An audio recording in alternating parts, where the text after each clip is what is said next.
ওয়াজের মধ্যে সমস্ত ধরনের নোংরা কথা, গালিগালাজ, অপবাদ, অপমান সব হচ্ছে নারীকে কেন্দ্র করে।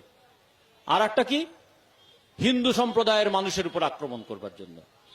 আপনারা দেখবেন যে ওয়াজগুলো হয়, সে ওয়াজ শুনে মানুষের মধ্যে ধর্মীয় নৈতিক বোধ জেগে ওঠার কথা, কিন্তু সেখান থেকে মানুষের মধ্যে একটা বিদ্বেষ তৈরি হয়, ঘৃণা তৈরি হয়। সেই ঘৃণা কার বিরুদ্ধে? সমস্ত অপরাধের মূল হচ্ছে নারী।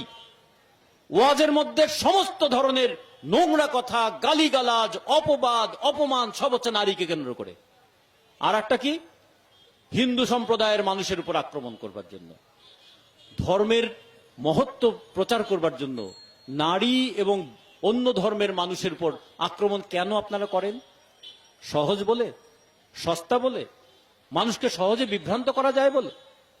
একদিকে পুঁজিপতিরা বিজ্ঞাপনে নারীকে মডেল হিসেবে ব্যবহার করার নামে নারী দেহকে পণ্য বানিয়ে ফেলছে, আর একদিকে নারীদেরকে অবজ্ঞা করা, হেয় করা, তুচ্ছ করা, তাচ্ছিল্য করার চেষ্টা করছে।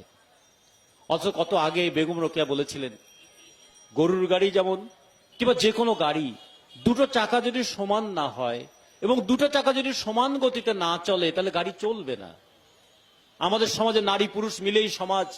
নারীদের যদি সেই গণতান্ত্রিক অধিকারটা না প্রতিষ্ঠিত হয়, নারীদের যদি সেই যোগ্যতাটা তৈরি করা না যায়, নারীদের যদি সেই মর্যাদা তৈরি করা না যায়, এই সমাজটাও গণতান্ত্রিক হবে না, মর্যাদা সম্পন্ন মানুষের সমাজ হবে না। তাহলে একদিকে উন্মাদনা, আর একদিকে মাদক, আর অন্যদিকে মাস্তানি। মাদক, মৌলবাদ এবং মাস্তানি, এই তিন ময়ের কবলে আমাদের গোটা যুব সমাজকে আচ্ছন্ন করে ফেলার চেষ্টা করা হয়েছে। তার বিরুদ্ধে লড়বে কে? তার বিরুদ্ধে লড়াই করবে কারা? কোন উদ্দেশ্যে লড়াই করবে? কোন স্বপ্ন নিয়ে লড়াই করবে? কোন হাতিয়ার নিয়ে লড়াই করবে? এই প্রশ্নগুলো 1984 সালে আমরা যেমন বলেছিলাম, সেই প্রশ্নের জবাব এখনো আমাদের প্রতিদিন বারবার আমাদের দিতে হয়।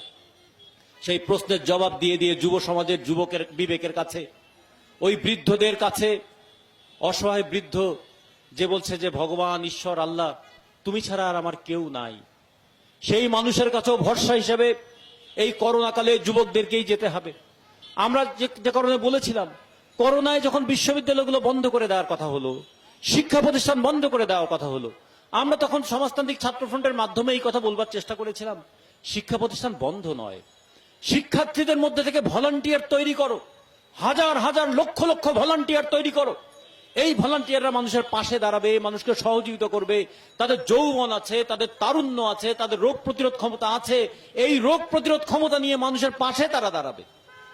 একটা বছর তারা ঘরে বসে থাকলো, এই একটা বছর তাদের বয়স বাড়লো, তারা সমাজের কোনো কাজে কি লাগলো? লাগলো না। হতাশা বাড়লো তাদের। এক বছর পরে ফিরে এসে তারা বলবে, একটা বছর তো চলে গেল, চাকরির বয়স কি এক বছর বাড়বে না? কিংবা জীবন থেকে একটা বছর যে হারিয়ে গেল, এই বছরের মূল্যায়নটা আমি কেমন করে পাবো? এই প্রশ্ন তাড়িত করছে সেই তরুণদেরকে।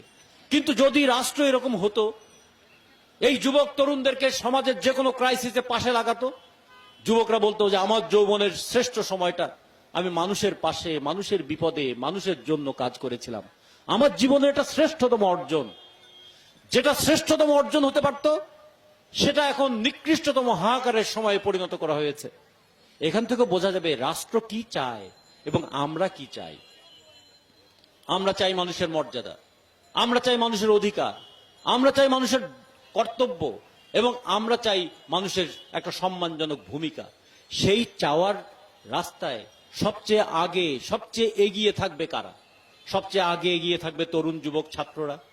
সবচেয়ে অগ্রসর হবে তো তারাই।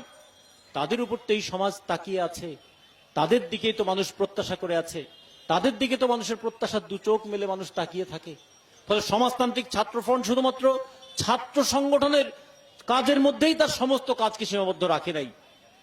তারা ছাত্র হিসেবে শিখবে, বিশ্বজোড়া পাঠশালায় ছাত্র হিসেবে যেমন শিখবে, তেমনি বিশ্বের সকল মানুষের মুক্তি আন্দোলনের সঙ্গে তারা তাদের নিজেদের অংশকেও নিশ্চিত করবে। তারা বলবে এই বিশ্বের যেখানে নিপীড়িত মানুষের ক্রন্দন, সেখানেই তার পাশে ছাত্র সমাজ আছে, এবং সেই ছাত্র সমাজের অগ্রণী অংশ হিসাবে সমাজতান্ত্রিক ছাত্রফ্রন্ট আছে। এই প্রত্যাশাটা এবং প্রতিজ্ঞাটা আমরা করেছিলাম। এবং সেই প্রত্যাশা এবং প্রতিজ্ঞা পূরণের পথে একটু একটু করে আমরা এগোচ্ছি।